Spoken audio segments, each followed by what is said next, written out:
장애인, 어린이, 노인 이 세 개가 케어 이코노미의 가장 3대 축인데 그 축 중에서 노인이 절대적 축이에요. 이 시장이 어떻게 성장하는지 계속 지켜봐야 되고 이 시장은 계속 커져요. 단기 유행 아이템 창업을 고민 중이신 분들에게 에서 나오는 디저트를 주목하세요. 이걸 왜 주목해야 되냐?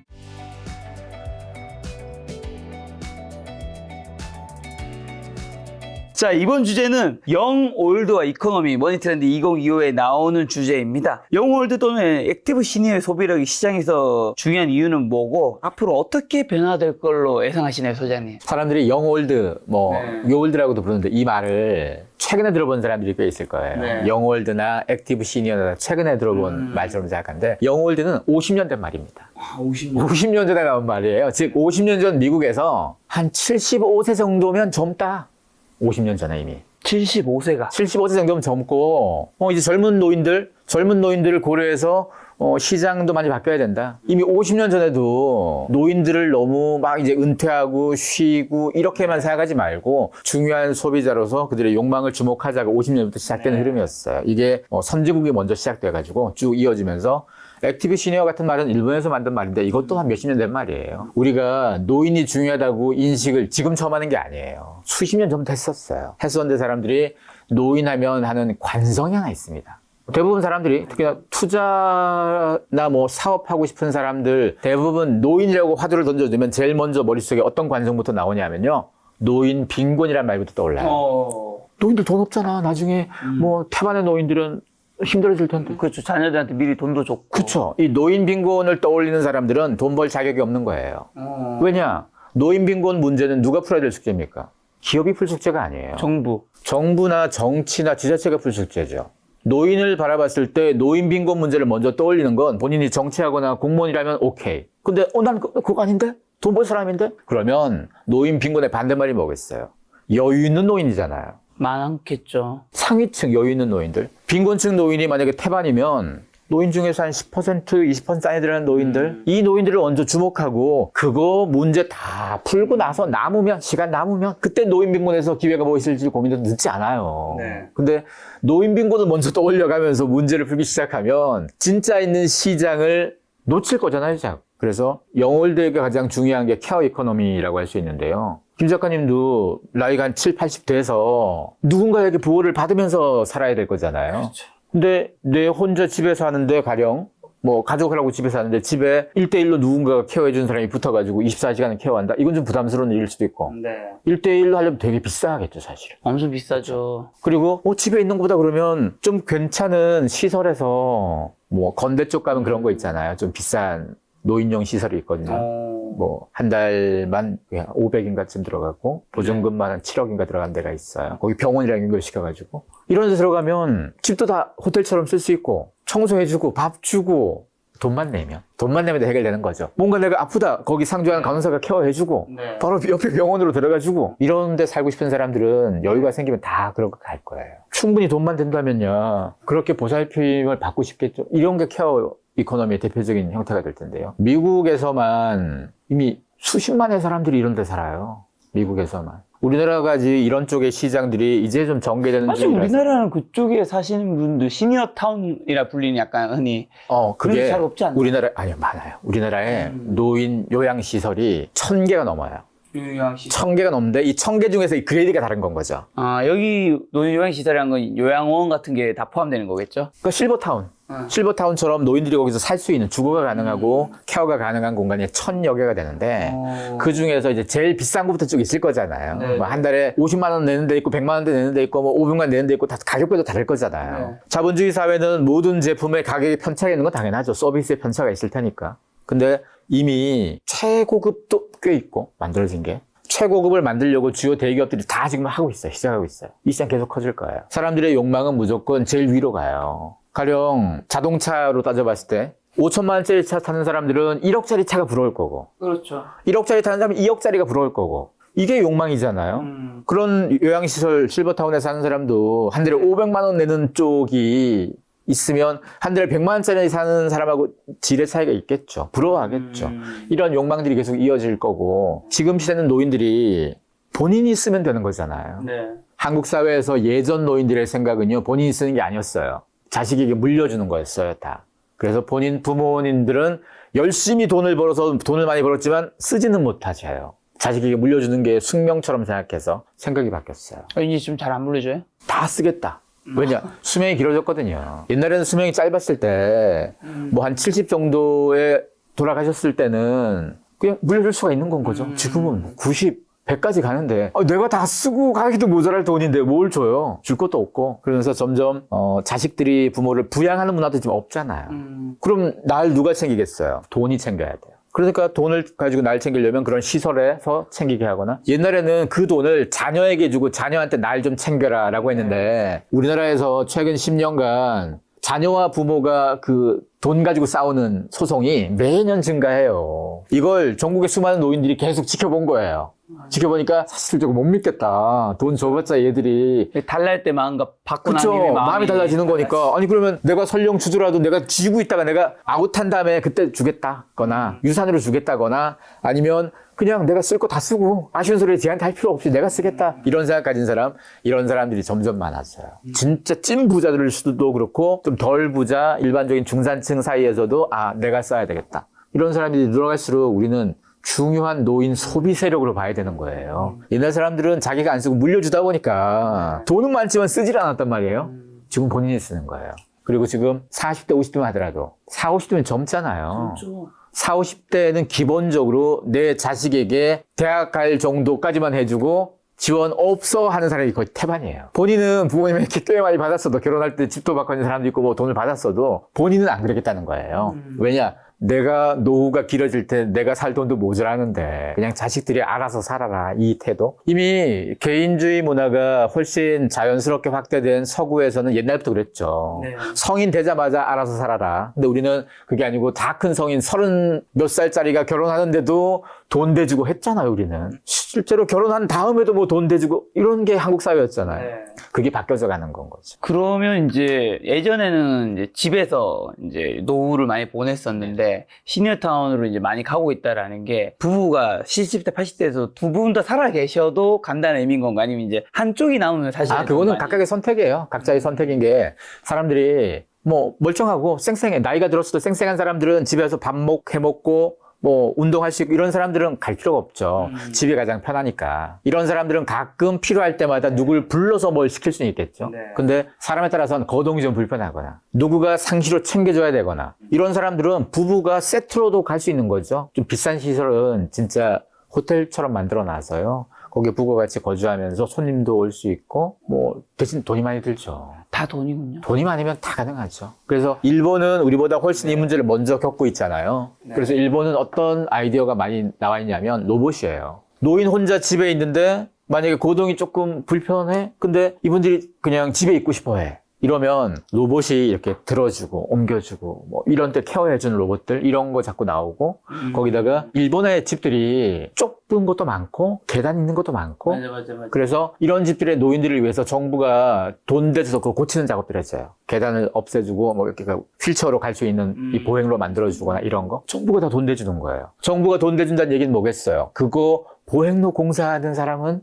수요가 되게 많아진 거죠. 정부 돈으로 할 수 있는 거니까. 그래서 이게 한국에도 보면 그렇게 될 거예요. 자, 그럼 한국은 언제 노인의 인구 비중 20% 넘는 초고령 사회로 들어간 걸까요? 내년입니다. 벌써 코앞이에요, 이미.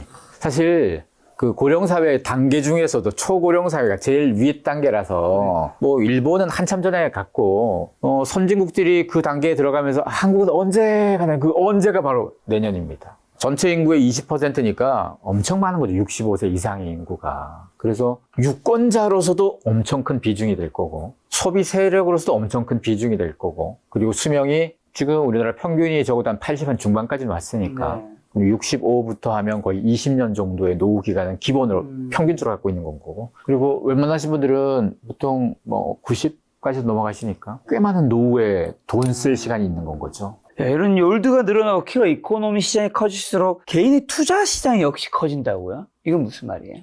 사람들이 오래 살잖아요. 오래 사는데 노후 자금이 충분히 된 사람은 얼마나 있을까요? 많지 않죠. 뭐 찐 부자들 아니고서야 네. 대부분의 직장인들 예전 같았으면 정년퇴직까지 돈 벌면 노후는 괜찮았었어요. 그렇죠. 근데 지금은 정년까지 가기도 어려워졌고 엄청. 그리고 노후도 엄청 길어졌어요. 네. 이러다 보니까 노후 자금이 바닥날 시점이 꼭 와요. 보통 그 시점을 한 70대 정도로 보고 있는데 그러면 살아있는 기간 동안 마지막 10몇 년은 되게 가혹해질 수도 있잖아요. 그러니까요. 이 상황을 겪지 않으려면 결국은 소득을 늘릴 방법이 월급이 갑자기 확 늘어날 수도 없고 그러니까요. 투자밖에 없어요, 사실은 네. 사람들이. 그래서 투자에 대한 관점들이 40, 50대들도 굉장히 더 전향적으로 늘어날 수밖에 없고 노인이 된 사람들도 계속 이걸 할 수밖에 없어요. 노인이 아무리 뭐 한 달에 얼마라도 번다고 노동을 하겠지만 그것도 할 수 있는 게 영원히가 아니잖아요. 한 70 정도 선까지 하면 결국은 우리가 국민연금이라던가 이런 연금으로 벌 수 있는 돈은 제한적이고 나머지는 무조건 투자로 할 수밖에 없어서 네. 그래서 노인 관련되는 쪽에서 투자 시장을 계속 주목할 필요가 있는 거고요. 아니, 저는 이제 제가 40대니까 40대만 돼도 주변 지인들 비슷한 나이대 친구들 사이에서 이제 소득이나 자산에 따라서 격차가 달라진 게 느껴지거든요. 맞아요. 그럼 이제 진짜 노인이라고 할 수 있는 뭐 70대 되었을 때는 그게 더 현실적으로 정말 맞아요. 많이 느껴질 것 같아서 그렇죠. 그러니까 적어도 40, 50대는 웬만하면 일하고 있잖아요. 그러니까 더 벌 수라도 있지. 웬만하면 일하고 있다 보니까 그 격차가 늦겨는 져도 뭐 좀 비싼 집 가진 사람과 늦겨는 져도 치명적이진 않을 수 있어요. 그러니까. 아직은 찬스가 있다라고 보는 건 거고. 근데 경제활동이 끝난 시점이 되면 거기서 이제 늘 수는 없잖아요, 이제. 그러니까요. 그래서 그 늘 수 있는 방법을 찾다 보니까 투자인데 투자를 찾다 보니까 그래서 사실은 노인 대상의 다단계나 사기 사건들이 계속 나올 수밖에 없는 구조가 돈은 없고 돈은 불려야 되는데 어디서도 혹하는 얘기를 하면 한 번에 되게 많이 불려준다고 하면 속아 넘어갈 수 있는 거죠. 근데 세상에 한 번에 많이 불려주는 건 존재하지 않아요. 없죠. 그런 좋은 거면 남한테 왜 알려줘요? 내가 다 하고 말지. 자, 그러면 케어 이코노미 시장의 핵심적인 특장과 앞으로 전망 좀 요약 한번 해주신다면요? 케어 이코노미는 기본적으로 누군가가 돌보는 거예요. 네. 돌봐주는 거니까 노인들이 가장 큰 사람들이 될 수 있고 네. 또 하나는 애들도 그 상대가 될 수 있어요. 그렇죠. 애들도 이제까지는 부모가 다 케어하는 거였잖아요. 네. 근데 부모도 다 사회활동도 해야 되고 바쁘고 하면 그런 걸 얼마나 잘 케어해 줄 거냐에 대한 시장. 장애도 마찬가지죠. 그래서 장애인, 어린이, 노인 이 세 개가 케어 이코노미의 가장 3대 축인데 그 축 중에서 노인이 절대적 축이에요. 이 시장이 어떻게 성장하는지 계속 지켜봐야 되고 이 시장은 계속 커져요. 계속 커져서 여기에 연결되는 일자리가 무슨 노인 요양 보호사 뭐 이런 역할부터 비싸고 좋은 포지션은 사람이 다 해야 돼요. 로봇이 우리 일상에 들어와서 정말 사람처럼 하려면 아주 시간이 많이 걸려요. 그렇죠. 로봇이 아주 초보적 단계에 들어와서 할 수는 있겠지만 그거보다는 사람이 훨씬 더 비싼 존재잖아요. 그래서 케어를 받을 때도 좀 비싼 시설에선 사람이 네. 좀 싼 시설로 가거나 하면 나중에 로봇이 좀 타거나 뭐 이렇게 되겠죠. 그래서 이 시장을 계속 지켜봐야 되고 이 시장이 이건 일시적일 수가 없어요. 계속 가는 시장이라서 이거와 연계되어서 케어 이코노미에 진입한 노인이다. 그러면 그분들이 어떻게 돈을 불릴까에 대한 투자에 대한 접근, 자녀에게 돈을 어떻게 물려줄까, 안 물려줄까, 이 태도, 많은 게 다 바뀌는 건 거죠. 자, 영월들을 좀 떠나서 그러면 혹시나 요즘에 중산층의 소비, 그 다음에 부자들의 소비에서 조금 더 늘어난 것들은 있을까요? 요즘 중산층 분들은 뭘 많이 사고 부자분들은 좀 뭘 많이 사나요? 가장 큰 차이가 집이에요. 집 안에 들어가는 거. 안에. 집 밖에 있는, 그러니까 집 자체를 사는 건 뭐 부자도 사고 중산층도 다 사죠. 집 가격이야 편차가 있겠지만 다 사죠. 근데 예전에 중산층들은 집 안에 꾸미는 거는 그냥 간소하게 하거나 뭐 인테리어를 해도 그냥 좀 이름 있는 브랜드이긴 해도 뭐 어떤 회사들이 있잖아요. 그런 하는 회사들, 뭐 주방 바꿔주고 이런 회사들. 이름 있는 브랜드이긴 해도 퀄리티가 높진 않고 부자스럽지는 않거든요. 그런 걸 다 했었어요. 근데 지금 이게 바뀌어서 요즘 30평대 일반 아파트, 고급이 아니고 일반 아파트에서 웬만큼 한다 그러면 한 5천에서 1억 사이 잡더라고요. 인테리어. 제 주변 지인도 일반적인 직장인인데 한 5, 6, 7천 정도. 그렇죠. 그게 30평대 일반적인 사이즈가 그런 건 거고 평수가 뭐 한 6, 70평 넘어가고 좀 럭셔리를 하겠다면 한 3억 뭐 4억 넘어가는 건 거고 단독에서 뭐 더 큰 스케일 이게 확 넘어가는 건 거죠. 근데 이게 계속 열리는 거예요. 그 전까지는 인테리어 해봤자 뭐 일부 주방만 조금 하고 말거나 벽지 바르거나 이러면 끝났는데 맞아. 집 전체를 다 고치는 거에 투자를 점점 해요. 중산층들이. 이건 옛날엔 부자들만 하는 일이었거든요. 근데 이게 중산층까지 이 문화가 왔다? 그러면 내가 있는 동안 멋지게 꾸미겠다는 태도인 거예요. 이런 사람들이면 가구를 살 수밖에 없어요. 가구가 똑같은 가구가 아니에요. 그러니까 제가 라이프 트렌드 2025에서 제시한 것 중에 하나가 하이엔드 체어거든요. 하이엔드 체어 시장이 한국에서 이제 열릴 때가 온 거예요. 한국에서 벤츠나 BMW는 전 세계에서 4등, 5등 사는 나라가 하이엔드 가구는 순위도 안 낄 만큼 뒤에 있는데 이게 바뀌는 거예요. 벤츠 너무 흔해 빠져가지고 이제는 그렇게 과시의 욕망도 잘 안 되는 건 거고. 근데 집에 좋은 의자, 뭐 좋은 체어들은 뭐 1,000단위, 2,000단위도 많고 소파 좋은 거는 뭐 몇 천짜리 많으니까 그런 걸 하면 이게 자랑이 안 되죠. 남들에게. 차는 끌고 다니면서 자랑할 수 있잖아요. 시계도 그렇고 뭐 가방도 들고 다니면서 자랑할 수 있는데 가구는 집 안에 있는 거니까 내가 친구를 집에 부르지 않고서는 자랑이 안 되죠. 네. 목적 자체가 친구에게 자랑하는 것보다 내가 느끼는 만족. 집 안에 인테리어에 돈을 쓴다는 건 인테리어에 돈을 쓰기 전에도 사람들이 명품 백을 사고 수입차는 샀다는 이거죠. 네. 근데 수입차 타고 백 들고 이제 집에 가보면 집이 후줄기 됐다 이거예요. 아파트 브랜드는 레미안이어도 집 안은 뭐 뻔했단 말이죠. 근데 이제는 그게 바뀐 거예요. 집 안을 꾸민다? 그러면 수입차? 돈이 충분히 있다면 이것저것 다 사겠지만 돈이 없어 적당히 있다면 선택을 해야 된다면 차 그래도 좀 낮출래.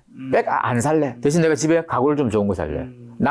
남이 뭐가 중요해. 내가 있는 동안 내가 만족스러워야 되는 건 거지. 내가 몇 천만 원을 더 들여서 집안을 꾸며놓으면 자동차에서 그 하차감 때문에 1억짜리 차를 사느니 난 그거 필요 없고 하차감 난 쳐다보진 않아. 그러면 나는 내가 있는 동안 이거 좀 잘 꾸미겠다.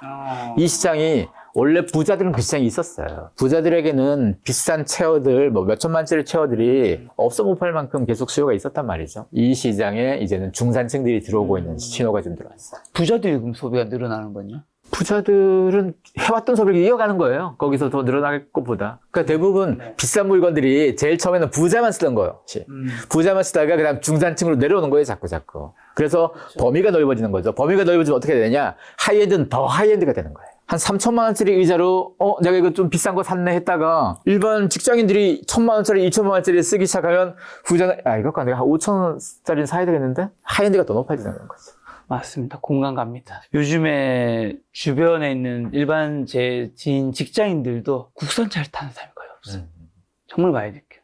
이게 점차 높아진다라는 게. 자, 머니트렌드 2025 이제 책 집필하신 안에 2025년 뜨는 음식 유행의 비밀이라는 파트가 있습니다. 자, 탕후루, 핫했었죠. 마라탕, 두바이 초콜릿, 올해 뜨거웠었죠. 특정 먹거리 유행 이렇게 끊임없이 계속되는 이유는 뭘까요?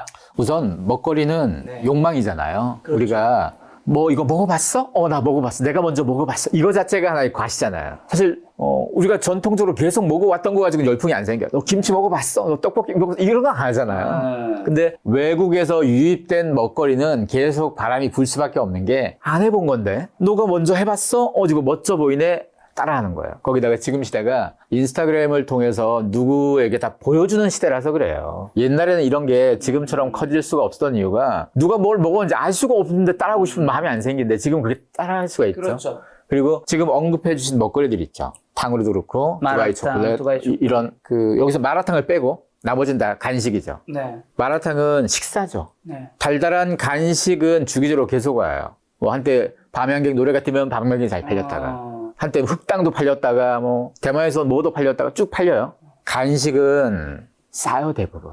싸고 맘먹으면 먹을 수 있는 게 간식이죠. 네. 욕망은 안 해본 걸 할 때가 욕망이라고 그랬잖아요. 근데 간식에 대한 욕망은 금방 채워져요. 안 해본 걸 하는 것 자체가 쉬우니까 다 따라해요. 그러면 이게 충족이 되면 꺾어지겠죠. 그래서 탕후루도 그렇고 두바이 초콜릿도 그렇고 요아정도 그렇고 뭐 어떤 먹거리든 마찬가지예요. 간식에 대한 먹거리는 검색 양을 보면 다 이래요. 이렇게 다 이렇게 돼요. 올라가다 다 떨어지고. 이 기간이 몇 달이에요. 다 6개월 기껏 해봐야. 그 사이에 욕망이 다 해소되는 거예요. 마라탕은 왜 다르냐? 마라탕은 식사예요. 간식은 보통 10대, 20대 그런 달달한 먹거리는 반응을 많이 해요. 마라탕은 20대, 30대, 40대, 50대 식사니까. 그리고 가격대가 좀 있어요. 마라탕에 대한 검색량은 비슷해요, 계속. 이거는 반짝 먹거리가 아니고 간식은 반짝 이거 너 먹어봤어 이걸로 하는 거라면 마라탕 먹어보니까 나 매운 거 좋아해. 한국 사람들이 기본적으로 매운 거 좋아하니까 매운 거 좋아하는 사람 입맛에 딱 붙는 건 거죠. 그러니까 자연스럽게 일상적 음식 문화로 가는 건 거고 달달한 간식은 왔다가 계속 사라지는 건 거고. 그래서 탕후루가 2023년 가을이 피크였어요.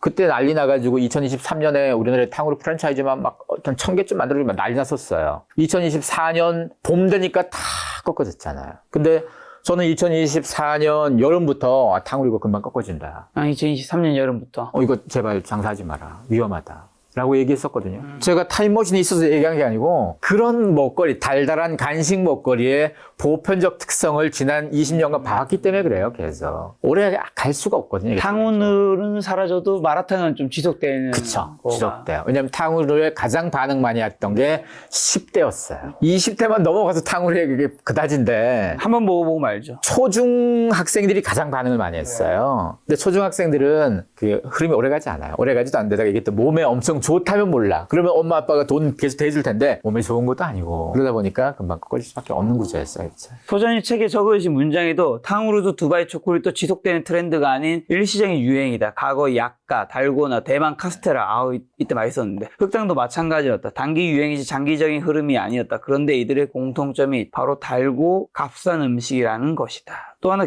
좋았던 문장이 쉽게 충족되지 못하는 욕망은 오래가지만 누구나 언제든 몇천 원으로 쉽게 충족할 수 있는 욕망은 오래가기 어렵다. 그쵸. 그러니까 기본적으로 우리나라 사람들이 매운 거 좋아하잖아요. 그렇죠. 매운 걸 좋아하는 거와 연결되는 게 달달한 간식 먹거리거든요. 이게 계속 가요, 우리는. 계속 가는 거라서 달달한 새로운 먹거리는 계속 나올 거예요. 나왔다가 몇 달 반짝하고 들어가고 할 거예요. 근데 이걸 가지고 그 사업을 바라보는 사람의 입장은 두 가지일 수 있어요. 프랜차이즈 하는 사람들은 뭐 반짝 띄우고 가맹점 쭉 모으면 그게 비즈니스니까. 네. 근데 가맹점에서 실제하는 자영업 분들은 영세 자영업이잖아요. 그분들은 그걸 맡아서 끌고 가서 돈을 벌어야 되는데 그렇죠. 조심해야 이렇게 빨리 끝나면 사실 그분들은 타격이 심하죠. 맞아요. 그래서 이런 흐름들에 대한 이해가 좀 있었으면 좋겠다는 거고. 말씀하신 대로 그러면 단기 유행 아이템 창업을 고민 중이신 분들에게 조언 한마디 주신다면요? 우선 단기 반짝하는 거 일본에서 나오는 디저트를 주목하세요. 이걸 왜 주목해야 되냐? 한동안 우리나라에서 중화권 간식들이 계속 유행했었거든요. 네. 2018, 19년 우리나라에서 여행을 제일 많이 갈 때 보통 여행을 가면 20대들이 여행 초심자들이 제일 많이 가는 게 가깝고 싼 데부터 가잖아요. 그렇죠. 가깝고 싼 데의 대명사가 일본 아니면 중화권이에요. 뭐 중국, 대만, 홍콩 이쪽 묶어가지고 중화권. 그렇죠. 이걸 가장 많이 가는데 노제팬 이것 때문에 일본은 좀 덜 갔고 중화권으로 많이 갔어요. 가장 많이 갈 때, 피크일 때가. 중화권에 갔다는 얘기는 거기서 겪어본 게 먹거리 겪는 거잖아요. 네. 여행 가서 뭐 거기서 그렇죠. 뭐 명품백을 살 것도 아니고 대부분 사람들이 먹는 거나 뭐 이런 거 겪어본단 말이에요. 거기서 먹었던 그 나라의 음식들을 겪었는데 이 사람들이 한국에 들어오면 그때 겪었던 거에 대한 이 동조를 해줄 수 있어요. 누가 그걸 밀었을 때. 거기다가 거기서 탕후루를 먹고 탕후루 먹은 사진을 인스타에 올렸겠죠. 야, 너 이거 먹어봤어? 나 이거 대만 갔다 이거 먹었어. 이렇게 올리겠죠. 그 세력들이 2019, 20 존재했었어요. 2020년부터 팬데믹이 되면서 여행을 못 갔잖아요, 사람들이. 해외에서 들어오는 새롭고 낯선 경험치가 잠시 멈췄어요. 멈추다 보니까 그 이전까지 확대되었던 중화권이 계속 그냥 몇 년간은 연장이 됐던 거예요, 흐름들이. 지금 중화권 열풍은 다 꺼졌어요. 다 꺼졌고 작년 올해 우리나라에서 해외여행 가장 많이 간 나라가 어딘지 아세요? 일본 아니에요? 일본이에요. 일본이니까 일본 가서 뭐 하겠어요? 맛있는 거 먹겠죠. 맛있는 거 먹고 먹다 보면 자연스럽게 또 음식이 한국 사람 잘 일본에 맞거든. 그쵸. 간식도 많이 먹고 달달한 것도 먹고 그래서 일본의 디저트가 한국 시장에서 지금 몇 트라이 하고 있어요. 그래서 받아줄 세력들이 필요한데 작년 올해가 20대들이 일본을 엄청 많이 갔기 때문에 받아줄 동조 세력으로서 충분히 조건이 만들어졌어요. 그래서 일본 쪽의 어떤 디저트가 적어도 한 몇 달짜리로 반짝으로는 몇 개 나올 여지가 높습니다. 하지만 또 반짝하는 거는 이제 프랜차이즈 하시는 분은 몰라도 실제로 자영업을 하시는 분들은 조심해야 되겠네요. 그쵸. 그리고 반짝은 보통 호흡이 짧으면 돼요. 한 몇 달만 팔고 아웃하면 되는 건 거고, 그리고 만약에 투자하는 사람이 아니다라고, 장사하는 사람이 아니다고 하면, 맛있는 거 그래, 먹었어. 그 끝나면 돼요. 즐기면 되는 건 거지, 이걸로 지속적으로. 그러니까 보통의 비즈니스가 긴 호흡으로 가는 비즈니스가 있고 짧은 게 있잖아요. 짧은 건데 투자금을 많이 들인다. 이거 굉장히 위험하죠. 그래서 이런 것도 한번 생각해 보시라는 거죠. 근데 몇 년 전부터 사실 맛집 카페에 대한 수요가 계속해서 끊이지 않는 것 같은데 점차 이 시장이 커지는 이유나 배경은 뭘까? 사실 요즘에는 백화점도 밑에 푸드코트에 전국에 있는 맛집 모으려고 굉장히 치열하게 하고 있잖아요. 요 얘기가 머니 트렌드 2024에 제가 그렇게 썼던 거죠. 그래서 전국의 맛집에 대한 수요, 네. 그 맛집과 카페에 대한 검색량이 계속 늘어요. 이렇게 가파르게 올라가는데 이 검색량 올라가는 것 중에서 특히나 가장 20, 30대 여성들의 검색이 제일 가파르요. 제일 가파르고 그들이 카페에 가서 뭘 먹는 거 굉장히 중요시 여겨요. 그러다 보니까 카페에 가면 커피만 마시는 게 아니고 디저트를 많이 먹는 거거든요. 디저트에 대한 욕망. 그 디저트는 대부분 이쁘게 생겼어요. 사진빨 잘 받고. 인스타그래머블이 사실은 영향을 주는 흐름일 수도 있어요. 이 모든 게. 이제 먹는 것 자체가 과시의 도구가 되면서 똑같은 걸 먹는 거는 올리지 않잖아요. 네. 자기가 만약에 무슨 어디 육개장이 맛있다. 육개장 똑같은 집 육개장을 인스타그램에 매일 찍어서 올리면 아무도 반응 안 해줄 거잖아요. 계속 새로운 게 필요한 건 거죠. 네. 우리가 계속 새로운 게 필요해진 환경이 된 건 인스타그램처럼 이렇게 남에게 보여주는 도구를 누구나 가지기 때문에 새로운 게 필요하고, 새로운 게 필요하다 보니까 계속 욕망이 되는 거고, 계속 새로운 아이템 나오고 계속 이렇게 밀어주는 건 거죠. 어떻게 보면 텍스트 시대에는 맛집이 좀 임팩트 있기 힘든데 이미지와 영상의 시대에는 이게 너무 퍼지기가 너무 쉬우니까. 그리고 맛집의 개념이 달랐어요. 텍스트 시대의 맛집은 전통적으로 얼마나 오랫동안 내려왔느냐, 할머니가 손맛이 좋으냐 개념이었다면 50년. 요즘의 맛집은 얼마나 이쁘고 멋지고 공간을 투자를 했느냐, 이 맛집이 되는 거라서. 그래서 지금은 오히려 멋집이 되는 거죠, 지금은. 그래서 이 흐름들이 계속 이어지는 게 계속 나올 거고, 이것 때문에 백화점들이 계속 공들이는 게, 서울에만 해도 뭐 주요 뜨는 동네들에 있는 맛집 모으면 굉장히 많거든요. 그걸 혼자 돌아다닌다? 한 달을 돌아다니도 다 못 가요. 그리고 한 번 가서 줄도 많이 서야 되고, 근데 그걸 백화점 한 층에다가 다 모아놨다. 그렇죠. 얼마나 좋아요. 거기 가서 먹고 올라가고. 그렇죠. 그러니까 백화점에 먹으러 가는 거예요. 과거의 백화점은 물건 사러 갔다면 지금 백화점은 밥 먹으러 가고 뭐 카페에 놀러 갔다가 간 김에 가방도 살까? 장 보러 갈까? 뭐 이렇게 되는 거라서 이 전략을 한국의 백화점들이 잘해요. 전 세계 백화점 업 중에 한국 백화점만 계속 잘 되고 있어요. 다른 데는 좀 사양이 좀 있는데 그건 우리가 잘해서 그럼 일을 잘하는 거예요, 사람들이.